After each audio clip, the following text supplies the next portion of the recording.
ओम नीलांजनं समाभासं रविपुत्रं यमाग्रजं छायामार्तंड संभूतं तम नमामि शनिश्चरम्। नमस्कार, स्वागत है आपका आचार्य वाणी में। मैं आचार्य डॉक्टर विक्रमादित्य आपके साथ हूँ और आपकी राशि के दृष्टिकोण से यदि हम बात करें तो विशेष तौर पर तुला राशि वालों के लिए शनि महाराज का क्या प्रभाव रहेगा इस 2025 में आपको समझना चाहिए। 2025 में शनि महाराज वर्ष के आरंभ में तो विशेष तौर पर ग्रह दिखा रहे हैं कि रजत पद लेकर चलते दिखाई दे रहे हैं, लेकिन परिवर्तन का योग भी इस 2025 में बनने वाला है। और ये जो परिवर्तन का योग है वो रजत पद से ताम्र पद की तरफ शनि जाएंगे, और रजत पद से ताम्र पद की तरफ जब शनि जाएंगे तो ये आपके व्यवसाय में लाभालाभ के योग बना सकते हैं, नए कारोबार की तरफ आपको उद्यत कर सकते हैं, क्योंकि ये शनि का जो ट्रांजिट है वो दुश्मनों की सफाई करने वाला है। वो दुश्मनों की सफाई करने वाला है, जो विपरीत परिस्थितियां हैं उनकी सफाई करने वाला है, और कहीं ना कहीं आपके मनोमस्तिष्क में भी पॉजिटिविटी को उदय करने वाला है, नुकसान को खत्म करने के योग बना। यदि पूरे वर्ष में सबसे बेस्ट कोई योग बनने वाला है इस समस्त राशियों के दृष्टिकोण से तो तुला राशि वाले दिखाई देते हैं। तो तुला राशि वालों को बहुत जल्दी से अपने आप को तैयार करने का प्रयास करना चाहिए, और ऐसे में यदि तुला राशि वाले अपने आप को तैयार कर लें, अपने वर्चस्व को बढ़ा लें। देखिए, बृहस्पति प्रधान राशि है, विशेष तौर पर आप जो बृहस्पति प्रधान राशि में शनि का पदार्पण होने के योग बन रहे हैं, और यहाँ पर कुछ खास उपाय अवश्य आपको करने का प्रयास करना चाहिए। जो ये परिवर्तन का योग है ये आपके लिए सबसे बेस्ट है। कई वर्षों बाद, आने वाले कई वर्षों बाद ये योग बन रहा है, और ऐसे में बहुत तेज गति से आपको कार्य करने का प्रयास करना चाहिए। यदि बाकी समस्त ग्रहों की बात करें तो जैसे जैसे वर्ष मध्यकाल में जाएगा आपके लिए गतियों से बहुत आगे बढ़ने के योग बनते दिखाई देंगे। तेज गति से, भाग्य से बहुत सारे रास्ते बनते दिखाई देंगे, सम्मान प्राप्ति के बहुत अच्छे योग बनते दिखाई देंगे। ऐसे में समय का यदि सदुपयोग करके आप कार्यों को पूरी तरह से आगे बढ़ाने का प्रयास करें तो हमें दिखाई देता है कि आप सफलता प्राप्त करने के योग बना सकते हैं। ऐसे में थोड़ा बृहस्पति को ताकत देने का प्रयास कीजिए। शनि तो आपके बिल्कुल अनुकूल है, थोड़ा यदि बृहस्पति को ताकत देने का आपने प्रयास कर लिया तो आप समझें आपके लिए बहुत बढ़िया हो सकता है। एक तो आप विशेष तौर पर ध्यान रखिएगा, बृहस्पति को ताकत देने का तरीका क्या है। बृहस्पति के सद्गुणों को अपनाएं, गुरु का सानिध्य प्राप्त करें। जो गुरुजन हैं, अच्छे लर्नेड व्यक्ति हैं, बुद्धिमान व्यक्ति हैं, जो सात्विक आभा से युक्त हैं, उनका संरक्षण साथ में लेने का प्रयास करें। भगवान कृष्ण का स्मरण करने का प्रयास करें। आपकी राशि के संबंध ओम नमो भगवते वासुदेवाय इस मंत्र का जप करें। जब भी भोजन करें पहला ग्रास निकालकर कौवे को अवश्य डालें। तुला राशि वालों, ये आपके लिए वारे न्यारे करने के योग बना देगा, कष्ट को दूर करने का योग बना देगा। देखिए, बृहस्पति और शनि का संबंध बड़ा विशेष होता है। महाराज विक्रमादित्य के जीवन में भी घटना घटी, वो आप समझना चाहिए कि कहा जाता है कि एक बार बृहस्पति और शनि महाराज दोनों भगवान महाराज के दरबार में पहुंचे थे। शनि और बृहस्पति का योग जो होता है वो बहुत ज़्यादा शुभ नहीं माना जाता। इसके बारे में शास्त्र में कथा आई है कि महाराज विक्रमादित्य का राज्य चल रहा था और शनि और बृहस्पति में किसी न किसी कारण से विवाद हुआ। कहा जाता है महाराज विक्रमादित्य जो उज्जैनी के राजा थे, उनके बारे में न्याय ऐसा कहा जाता कि उनसे बड़ा कोई न्याय कर नहीं सकता था। आज जो हमारी जो विक्रमादित्य संवत चल रहा है, जिस वक्त भारतीय संस्कृति में सनातन पद्धति के अनुसार से जो काल गणना है वो महाराज विक्रमादित्य के नाम से ही संवत चलता है, और संवत जो अभी चल रहा है वो विशेष तौर पर 2082 आरंभ हुआ, चाहता है 81 अभी चल रहा है। और ऐसे में आज से करीब 2082 वर्ष पूर्व ये घटना घटती है, जिसके अंदर शनि और बृहस्पति दोनों महाराज के दरबार में उपस्थित होते हैं, और उस घटना को समझा जाता है कि दोनों के दोनों अपने विवाद को लेकर भगवान विशेष तौर पर महाराज विक्रमादित्य के समक्ष जब उपस्थित होते हैं तो दोनों के विवाद को सुनने के बाद महाराज जो है, इस बात को हम समझें कि जो न्यायाधीश होता है वो कभी इमोशनल फैक्टर में नहीं जाता, ना तो किसी की भावनाओं से ग्रसित होता है, तभी वो न्याय कर सकता है। और न्यायाधीश बड़ा निष्ठुर भी माना जाता है, वो ना तो अपना नुकसान देखता है ना फायदा देखता है। जो अपना नुकसान देखकर और अपने फायदे को देखकर न्याय करे फिर वो न्याय थोड़ी हुआ। और महाराज विक्रमादित्य का न्याय तो जग प्रचलित था। उन्होंने बृहस्पति के संबंध में अपना न्याय दिया। उनकी बातों को सुनकर शनि वहाँ बड़े रुष्ट हुए और कहा गया कि कोई बात नहीं महाराज, आपने आज जो न्याय दिया है, जब मेरा समय आएगा तब मैं आपको बताऊंगा कि शनि का प्रभाव क्या होता है, शनि कैसे कैसे स्थिति बनाता है। कहा जाता है कि महाराज की भी दशा, हर व्यक्ति जो जन्म लिया है वो कहीं ना कहीं ग्रहों के दिशा में चली रहा है। तो महाराज विक्रमादित्य के जीवन में जब शनि की दशा आने वाली थी तो उनके राज पुरोहित इत्यादि, राज ज्योतिषी इत्यादियों ने कहा कि महाराज आपकी शनि की महादशा आने वाली है, और जब राजा के ऊपर शनि की महादशा आती है तो राज्य के अंदर भयावह स्थिति उत्पन्न होती है और अकाल पड़ जाता है। पूरी जो प्रजा है उसको भी राजा के जीवन का जो त्रास है वो उस दशा का त्रास जो है भोगना पड़ता है। तो महाराज ने कहा मेरी दशा के कारण से मेरी प्रजा उसकी भागी बने तो ये तो उचित नहीं है, मैं एक काम करता हूँ, कुछ वर्ष के लिए संन्यास दे देता हूँ। तो कहा जाता है महाराज संन्यास लेकर चले गए आगे। कुछ जाते जाते कुछ काशापण सोने इत्यादि की अपने जीवन को चलाने के लिए वो ले गए थे। एक जगह जब शनि की दशा आरंभ हो गई तो उन्होंने, कहा जाता है कि कुछ खाने के लिए एक जगह से कुछ छोले चने इत्यादि मांगे।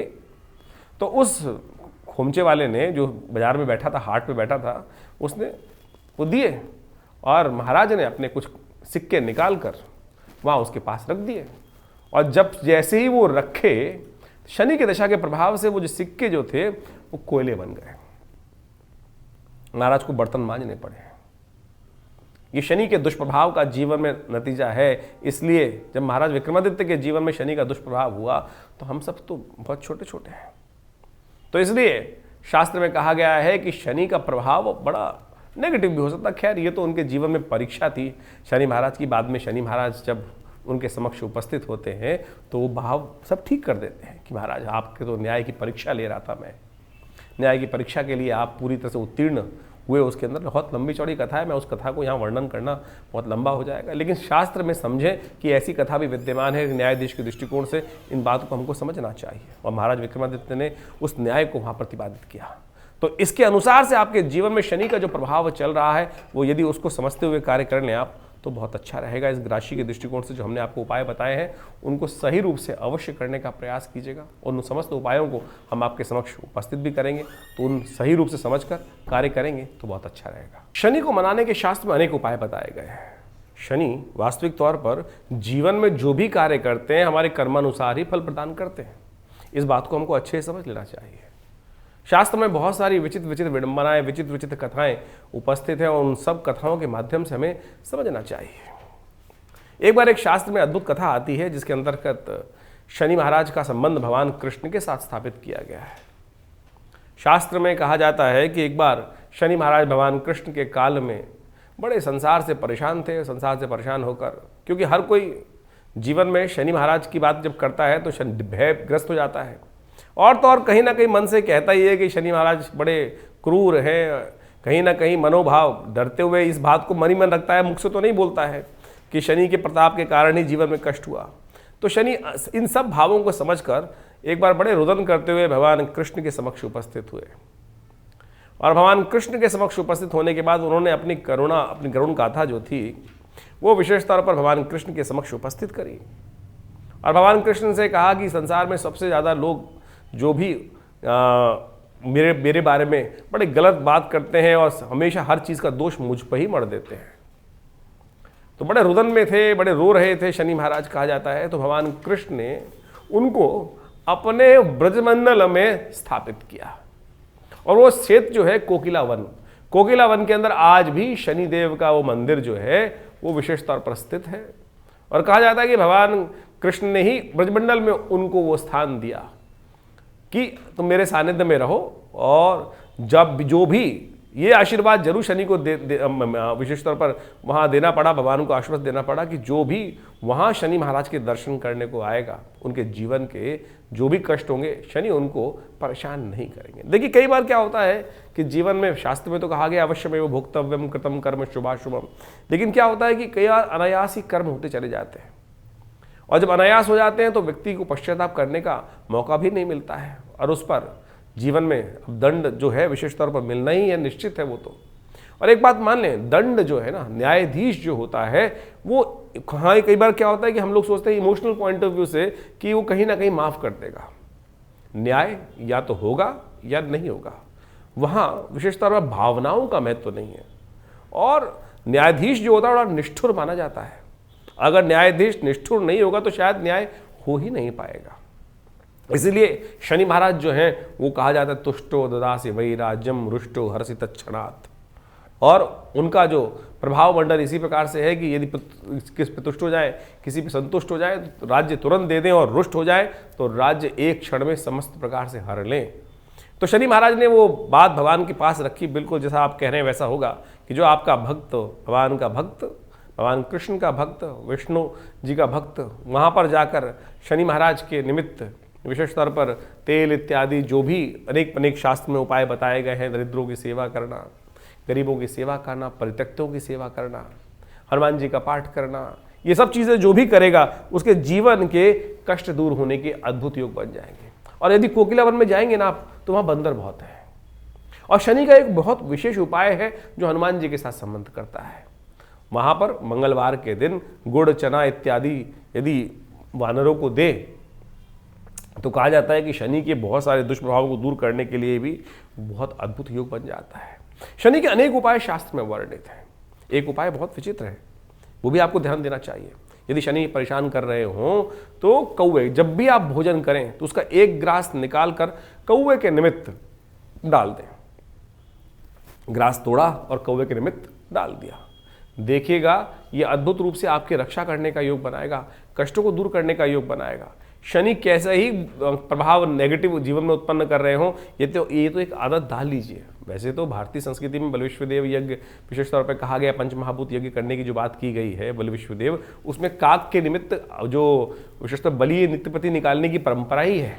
चींटी के प्रति वो बलि निकालने के लिए परंपरा ही है। श्वान के प्रति वो एक भोजन का हिस्सा निकालने की परंपरा भारतीय संस्कृति में तो विशेष तौर पर रखी गई है। जैसे गऊ और ब्राह्मण के लिए रखी गई है, उसी प्रकार से इन तीन चीज़ों के लिए भी रखी ही गई है। तो इनमें से यदि काक और श्वान के प्रति आप नित्य प्रति ये कार्य कर लेते हैं तो शनि कैसे भी, शनि के बहुत सारे दुष्प्रभाव जो है वो भी जीवन से दूर हो जाते हैं। तो इन छोटे छोटे उपायों को अपने जीवन में हमको स्थान देने का प्रयास करना चाहिए। दिव्यांग व्यक्ति मिल जाए, उसको कंबल इत्यादि का, ऊनी वस्त्र इत्यादि का दान करने का आप प्रयास करें। काले विशेष तौर पर तिल युक्त तिल का तेल जो है वो भी शनि के निमित्त दान करने के लिए सबसे श्रेष्ठ माना जाता है। शनि स्तोत्र पाठ हमने पहले भी आपको बताया, उसका यदि आप पाठ नित्य प्रति कर ले तो वो भी आपके लिए बहुत अद्भुत कार्य करेगा। शनि के तमाम दुष्प्रभावों को जीवन से दूर करने का रास्ता अवश्य आपको प्रदान करेगा सुंदर रूप से। तो शनि का ये प्रभाव इस वर्ष किस प्रकार से परिवर्तन का योग बना रहा है, ये आपने बहुत अच्छे से समझने का प्रयास किया। इसके बाद भी आप ये समझें कि आपकी जन्मपत्री में आपकी राशि के दृष्टिकोण से कहाँ कुछ क्या प्रभाव दे रहा है, दशाएं कौन सी चल रही हैं। गोचर के दृष्टिकोण से तो ये हमने आपके समक्ष ये भाव 2025 में किस प्रकार का शनि योग शनि का रहने वाला है ये आपने समझने का प्रयास कर ही लिया होगा, समझाने का हमने एक प्रयास किया है। तो इसके बाद भी जन्मपत्री में कौन सी दशाएं चल रही हैं, जन्मपत्री में ग्रह आपके किस प्रकार से बैठे हैं। अब किसी का शनि योग कारक है कुंडली के अंदर, जैसे तुला राशि में शनि योग कारक हो जाता है, या शनि किसी का विशेषतः वृषभ राशि भी किसी की है तब भी उसमें योग कारक हो जाता है, या किसी की मकर राशि है या कुंभ राशि है, शनि उसमें लग्नेश हो जाते हैं तो योग कारक बन जाते हैं, तो उसमें शनि नेगेटिव नहीं रहते हैं। तो आपको ये समझना पड़ेगा कि फिर आपके लिए कौन कौन से किस प्रकार के ग्रह योग बन रहे हैं। उसके लिए अच्छा है कि इस जो हम प्रेडिक्शन हम बताते हैं तो राशि के दृष्टिकोण से गोचर के प्रभाव को बताते हैं, अच्छे से उन काल गणनाओं को समझकर फिर अपने जीवन में किस किस प्रकार का समय योग चल रहा है उसको यदि समझते हुए कार्य करेंगे तो आप समय को सही से पहचान सकते हैं और अपने जीवन के कष्टों को पहले से समझकर उनके निवारण का रास्ता भी सही रूप से अपना सकते हैं। देखिए, ज्योतिष के अंतर्गत इस बात को हमें समझना चाहिए कि कष्टों का निवारण करने का रास्ता अनेक है। सबसे पहले तो अगर कोई भाव पूजा वाला आदमी है, सरल हृदय व्यक्ति है जो भक्ति भाव से प्रार्थना भी करता है तो उसके लिए तो पूजा पाठ के बहुत सारे उपाय बताए गए हैं। लेकिन यदि कोई कम्युनिस्ट है, बिल्कुल पूजा पाठ करता ही नहीं है, भगवान को मानता ही नहीं है और सो कॉल्ड अपने आप को मॉडर्न कहता है, या किसी और धर्म से संबंध रखता है, तो आप समझें किसी और पंथ का मान्यता वाला व्यक्ति है और उसको हमारे जो उपाय बताए उस पर नहीं समझ में आता तो क्या कर सकता है वो। जी हाँ, उपाय उनके लिए भी होते हैं ना। तो प्रैक्टिकल रूप में आप समझने का प्रयास करें कि जो भी ग्रह योग हैं वो हमारे लिए किस किस योग के लिए अच्छे हैं, किसके लिए खराब है। अगर किसी व्यक्ति की कुंडली में शनि महाराज का या किसी ग्रह का योग बोल रहा है कि व्यवसाय के लिए खराब है और फिर भी वो व्यक्ति आने वाले समय में उस व्यवसाय की तरफ ही आकर्षित हो रहा है, तब क्या फंसेगा, नुकसान कराएगा। यदि किसी के लिए जीवन में लिखा है कि इस समय में इस कार्य में करने से कहीं ना कहीं सम्मान पे दाग लगने के योग हैं, तो सबसे पहले क्या करना चाहिए, अरे बच के काम करो। किसी का दुर्घटना का योग है तो भाई गाड़ी इत्यादि सावधानी से चलाओ, ये भी तो उपाय ही हैं। आप रास्ते में जा रहे हैं कहीं और वहाँ सरकार लिख के लगा देती है this is accident prone area, drive safely. आपके सबकॉन्शियस माइंड पर उसको पढ़ते ही क्या होता है, अरे एक्सीडेंट होते हैं, आप थोड़ा गाड़ी धीरे से चला लो। जितने लोग धीरे से चलाएंगे तो कम से कम आप ये मान के चलें बहुत अत्यधिक मात्रा में जो एक्सीडेंट होते हैं वो बच जाते हैं। तो ये सब उपाय ही तो हैं। इनको करने से, समझने से केवल मंत्र जाप या स्तोत्र पाठ या दान पुण्य यही उपाय नहीं है, हर प्रकार के उपाय हैं, उनको हमको समझने का प्रयास करना चाहिए। हाँ, मंत्र का एक सुपर नेचुरल प्रभाव जरूर है, अध्यात्म का एक सुपर नेचुरल प्रभाव जो है वो अलग एक महत्व रखता है। और एक अब देखिए, भविष्य जो है, भविष्य की घटनाएं जो हैं जीवन में जो कर्म के अनुसार से बनी है वो अवश्यंभावी हैं। हाँ, इतना ज़रूर है कि सूली का हल्का सा सूल बन जाए, एक बहुत बड़ी समस्या का छोटा सा रूप में उन कष्ट के निवारण करने के लिए के रास्ते बिल्कुल बन सकते हैं, और वो आपके कर्म के अनुसार, ये भी कर्म ही है, प्रत्यक्ष रूप से कर्म भी कर्म ही है। तो इसलिए ऐसी विडंबना मन में ना पालें कि ज्योतिष में है अरे पूजा पाठ करना पड़ेगा, भगवान का जप करना, अरे कर लो तो बहुत अच्छा है, कर लो तो बहुत अच्छा है, सरलता देगा। अध्यात्म पूरे विश्व में अब तो रिसर्च करके बताया जा रहा है कि जितना व्यक्ति आध्यात्मिक होगा उतने जीवन में उसकी बहुत सारी एंजाइटी संबंधी समस्या, शारीरिक तौर पे व्याधि रूप समस्या, मानसिक तौर पे समस्याएं कम होंगी, लंबा जिएगा। और जितना अध्यात्म से शून्य व्यक्ति होगा, जो उनमें बहुत सारी और समस्याएं जीवन में उत्पन्न हो जाती हैं, उसको हर चीज़ अपने आप करनी है, और कहीं ना कहीं ऐसा व्यक्ति जो है उदासीन हो जाता है। आप देखें पूरे विश्व में आज जो धर्मनिरपेक्ष देश अपने को कहते हैं, वहाँ सुसाइडल टेंडेंसीज कितनी ज़्यादा हैं। आज भारत के अंदर भी जितने लोग धर्म को सही रूप से समझ नहीं रहे हैं और केवल बाह्य रूप समझने का प्रयास करते हैं, उनके मनोमस्तिष्क में इस प्रकार की भाव उत्पन्न हो जाते हैं कि वो अपने आप को जो विशेष तौर पर गलत तरफ उद्धृत कर देते हैं, गलत तरफ चले जाते हैं। लेकिन सनातन भारतीय संस्कृति में इसको महापाप कहा गया। तो वो कारण क्या है? क्योंकि अध्यात्म हम सही रूप से समझ नहीं रहे हैं। तो इसलिए ज्योतिष को सही रूप से समझने का यदि हम प्रयास करें, और हम लगातार इस क्षेत्र में आपके साथ लगातार जुड़कर आपके ग्रहों गणों के दृष्टिकोण से इस वर्ष को शुभ करने के लिए बहुत सारे उपाय आपके समक्ष बताते रहते हैं। आशा करते हैं इस पूरे सिद्धांत को आप सही से समझकर अपनी राशि के अनुसार से जीवन में सुख, समृद्धि, सफलता की तरफ अग्रसित होने का प्रयास करेंगे। वर्ष आपके लिए बहुत शुभ रहेगा। और कोई खास समस्या है तो चिंता ना करें, आप हमारे आश्रम से जुड़कर फ़ोन नंबर्स पर संपर्क साध कर अपनी समस्याओं का निवारण कर सकते हैं। और हमसे मिलने के लिए रविवार को यदि आप कोई बहुत बड़ी कष्ट है, कोई अपॉइंटमेंट नहीं लेना चाहता है तो चिंता ना करें, रविवार को सुबह 8 से 10 बजे तक विवेकानंद योगाश्रम दिल्ली में जमुना पार लक्ष्मी नगर क्षेत्र में आप स्वयं आ सकते हैं और वहां आकर हमारे साथ यज्ञ में भाग लेंगे और अपनी बात करेंगे तो हम अवश्य कुछ ना कुछ रास्ता आपके साथ जुड़कर आगे बढ़ने का अवश्य बना के देंगे आपको।